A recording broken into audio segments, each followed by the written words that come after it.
नीतीश कह रहे हैं कि हमको पीएम नहीं बनना है और पीएम की तैयारी कर रहे हैं। तेजस्वी यादव अपने लोगों का ही विकेट गिराते जा रहे हैं कि ये तो तेजस्वी यादव के लिए प्रमोशन नहीं डिमोशन हो गया। जितनी कुर्बानियाँ तेजस्वी यादव ने दी हैं उसमें एक और कुर्बानी सही। नमस्कार, भारत लाइव देख रहे हैं आप और ये रातों रात है जहां हम बिहार की सियासत से जुड़ी हुई खबरों पर चर्चा करते हैं, विश्लेषण करते हैं। अक्सर रातों रात में हमारे साथ बाबा होते हैं, लेकिन आज डॉक्टर साहब हैं, इसलिए कि आज की रातों रात में हम लोग विशेष खबर पर चर्चा करेंगे। ये विशेष खबर बिहार की राजनीति से ही जुड़ी हुई है। डॉक्टर साहब से कई सवालों का जवाब जानने की कोशिश करेंगे और आप भी जिन सवालों के बारे में सोच रहे होंगे वो सवाल हम पूछेंगे। बाकी कमेंट बॉक्स में आप अपनी राय और सवाल रख सकते हैं, डॉक्टर साहब जवाब देंगे। पहला सवाल डॉक्टर साहब यही रहेगा कि जो वास्तविक जो परिस्थितियां हैं, क्या वो वास्तविक है या ऊपर ऊपर दिखाई देने वाली है? नहीं, जो हो रहा है वो तो नहीं दिख रहा है। वो नीचे वाला सब चीज़ बहुत छुपा हुआ है, बहुत कुछ छुपा हुआ है। तेजस्वी अपनी महत्वाकांक्षाओं को छुपा रहे हैं, नीतीश कुमार अपनी इनसिक्योरिटीज को छुपा रहे हैं। इसके अलावा बिहार में भाजपा जो करना चाह रही है जी, वो कोई समझ नहीं पा रहा है।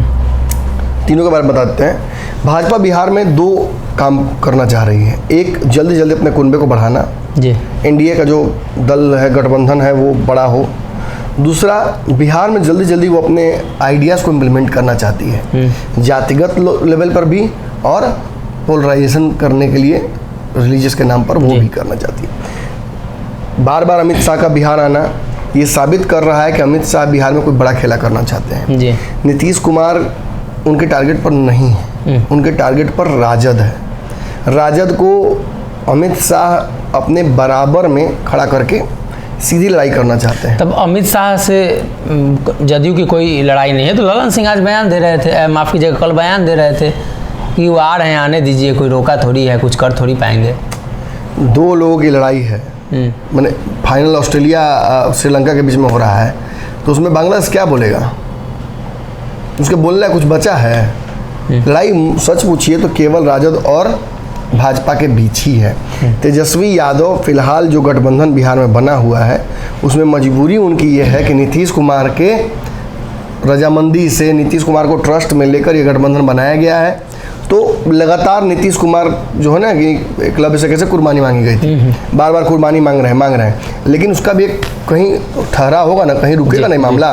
आखिर कितना पीछे जाएंगे तेजस्वी यादव? दोनों तरफ से यूनाइटेड में ही लगातार प्रयास हो रहा है कि उस पार्टी को ख़त्म किया जाए। भाजपा भी चाहती है ख़त्म हो जाए, तेजस्वी भी चाहते हैं कैसे भी विधायक ले ले या कैसे भी सरकार बना ले। तो दोनों तरफ से जदयू में कहीं ना कहीं हाई अलर्ट लग रहा है आपको। ठीक है, नीतीश कुमार को मुख्यमंत्री से प्रधानमंत्री बनाना है और सबसे बड़ा बात समझिए कि बच्चा इस सीट छोड़ने के लिए तैयार नहीं है। अगर बच्चे को नई कुर्सी चाहिए और वो जिद कर रहा है उसके लिए, तो जिस कुर्सी पे उसको उठाना पड़ेगा ना, दो कुर्सी तो एक साथ नहीं लगाया जा सकता है। और ये बात जदयू समझ नहीं पा रही है। नीतीश कुमार इस बात को समझा नहीं पा रहे हैं राजद को, या इस भ्रम जाल से निकल नहीं पा रहे हैं नीतीश कुमार।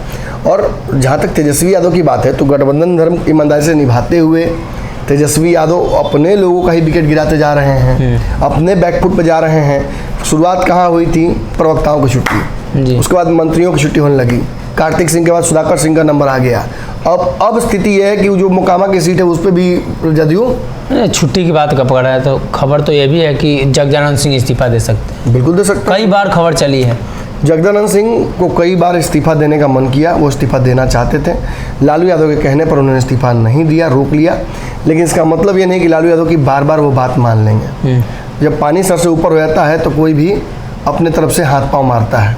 और अब सच पूछिए तो जो उनकी दूरदर्शिता है, जो उनके समाजवाद का कॉन्सेप्ट है, जो जगदानंद सिंह का, ना तो समाजवाद के कॉन्सेप्ट पे ये सरकार फिट बैठ पा रही है, ना उनकी दूरदर्शिता कहीं एहसास करा पा रही है कि राजद के लिए इसमें कोई फायदा नजर आ रहा है दूर दूर तक। मैंने आपको फर्स्ट डे ही कहा था जिस दिन सरकार बनी थी कि ये तो तेजस्वी यादव के लिए प्रमोशन नहीं डिमोशन हो गया।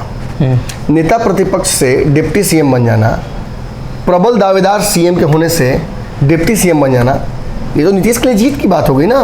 नीतीश ने अपने सबसे बड़े प्रतिद्वंदी को अपने साथ मिलाकर अपने अंडर कर लिया। ये तो युद्ध की नीति है, जिसको जीत नहीं सकते उसको मिला लो, अपने नीचे कर लो। क्या लगता है कि तेजस्वी और नीतीश की इस प्रतिद्वंद्विता में अमित शाह का बिहार दौरा में किधर किसको लाभ हो रहा है, किसको नुकसान हो रहा है? देखिए, शॉर्ट टर्म लाभ तो जदयू को निश्चित तौर पे हो रहा है। लॉन्ग टर्म लाभ मुझे तेजस्वी यादव का दिख रहा है। अब अमित शाह के दौरे से, अमित शाह के आने से भी, अमित शाह देखिए आए तो अमित शाह ने तेजस्वी का नाम नहीं लिया। देखिएगा चालाकी उनका, तेजस्वी यादव को नाम लेकर वो नेता नहीं बनाना चाहते हैं, लेकिन इसके चलते क्या नेता नहीं बनेंगे तेजस्वी यादव? बनेंगे। तेजस्वी यादव को नीतीश कुमार कमज़ोर कर रहे हैं, बार बार दबाव बना रहे हैं, अपरिपक्व साबित करने में लगे हुए हैं। लेकिन इसका मतलब क्या, आप खुद बताइए, क्या लगता नहीं कि तेजस्वी यादव का भविष्य बढ़िया है बिहार में? लग तो रहा है। तेजस्वी यादव को बिहार का भविष्य बनना है। ऑप्शंस भी बिहार में लिमिटेड हैं, कई नेता नए आए लेकिन किसी ने कुछ खास छाप नहीं छोड़ी। तेजस्वी यादव के पास एक बड़ा राजनीतिक जमीन है जो उनके पिता उनके लिए रख दिए हैं, उस पर वो अगर खेलते हैं तो उतना ही काफ़ी होगा उनको बिहार में बार बार इतना विधायक जीता कर लाना। लेकिन नीतीश कुमार के लिए सेम लागू नहीं होता है। नीतीश कुमार लगातार पतन पर है और अब उनके संख्या विधायकों की और घटेगी, बढ़ना संभव नहीं। तब जदयू की लड़ाई भाजपा से है जी, और भाजपा की लड़ाई राजद से है मुख्य रूप से। लेकिन अमित शाह का आपने जो जिक्र किया कि तेजस्वी पर हमला नहीं कर रहे हैं, तो अमित शाह जदयू पर हमला कर रहे हैं, तो भाजपा दिखा रही है कि हम जदयू से लड़ेंगे, राजद से नहीं। हाँ, भाजपा भी वही गेम खेल रही है। सभी जो कह रहे हैं वो नहीं कर रहे हैं। नीतीश कह रहे हैं कि हमको पीएम नहीं बनना है और पीएम की तैयारी कर रहे हैं। तेजस्वी कह रहे हैं हम सीएम के दावेदार नहीं और सीएम की तैयारी वो बिल्कुल कर रहे हैं और वो बनने जा रहे हैं। और भाजपा कह रही है कि वो राजद से लड़ाई लेना चाहती है, लेकिन वो जदयू से लड़ाई ले रही है दिखाने के लिए। तो ये नई राजनीति है, पता नहीं आजकल राजनीति में क्या ये नया कलेवर आ गया है। सभी जो कह रहे हैं उसके अलग कुछ कर रहे हैं। इसकी परिपाटी नीतीश कुमार ने ही शुरू की है, बार बार कहना कि मिट्टी में मिल जाऊंगा, बार बार कहना कि सब कुछ ठीक है और फिर सरकारें बदल देना। ये कहीं ना कहीं जनता के साथ तो छल है ही, कहीं ना कहीं राजनीति की परिपाटी के साथ भी अन्याय है। लेकिन जब छल ही नया नियम बन जाए तो ये तो अब तो परिपाटी यही ना हो गई। एक और नई खबर निकल कर सामने आई है, उपचुनाव के तारीखों का ऐलान हो गया है जी। तो इस पर अगर चर्चा करना चाहें तो क्या लगता है, सीट बंटवारे को लेकर मोकामा और गोपालगंज में महागठबंधन की ही बात करेंगे। अब भाजपा तो अकेले है, वो दे देगी, महागठबंधन की स्थिति क्या लगती है आपको? देखिए, मुझे लगता है कि मोकामा जो सीट है वो मुश्किल है राजद को ले पाना। जितनी कुर्बानियाँ तेजस्वी यादव ने दी हैं उसमें एक और कुर्बानी सही जुड़ेगा। हाँ, क्योंकि देखिए ये सीट छोड़ेगी नहीं, ये जदयू सीट छोड़ेगी नहीं, क्योंकि जो लड़ाई है उस लोकसभा सीट की है। उस लोकसभा सीट में पिछली बार आपको याद होगा क्या हुआ था, अनंत सिंह वर्सेस जदयू, ललन सिंह। और इस लड़ाई का प्रतिफल क्या हुआ कि जब सरकार बनी दोबारा राजद और जदयू की, तो सबसे पहले छुट्टी किसकी हुई? बंटू सिंह की। फिर किसकी छुट्टी हुई? कार्तिक सिंह की। और उसके पहले ललन सिंह की छुट्टी हो चुकी थी। तो ये लोग कौन हैं? ये लोग अनंत सिंह के करीबी हैं। अब अप्रत्याशित रूप से जाकर लोगों की छुट्टी कर रहे हैं, आनंद सिंह को टिकट दे दे राजद, उसको सपोर्ट कर दे नीतीश कुमार, तो ये अप्रत्याशित होगा मेरे हिसाब से।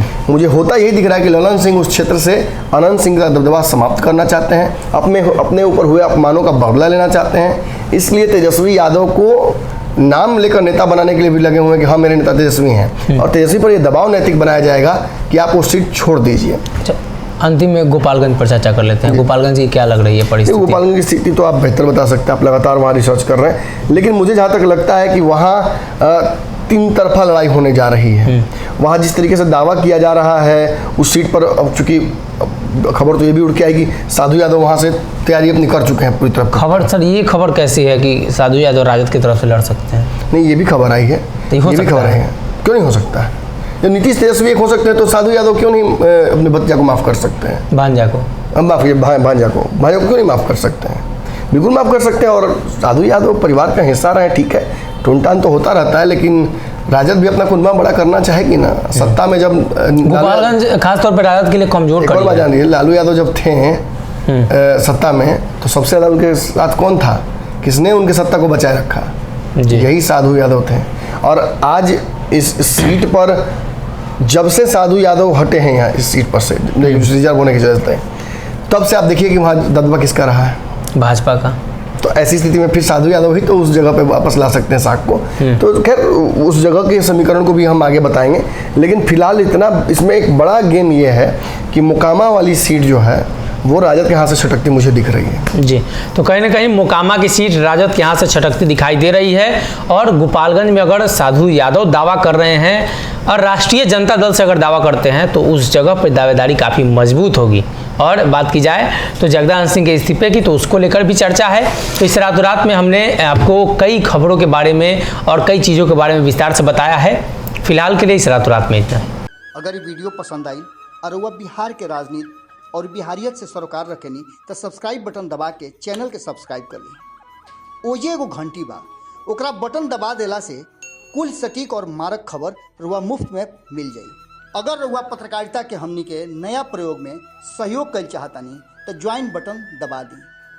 पेटीएम नंबर नोट कर ली 938681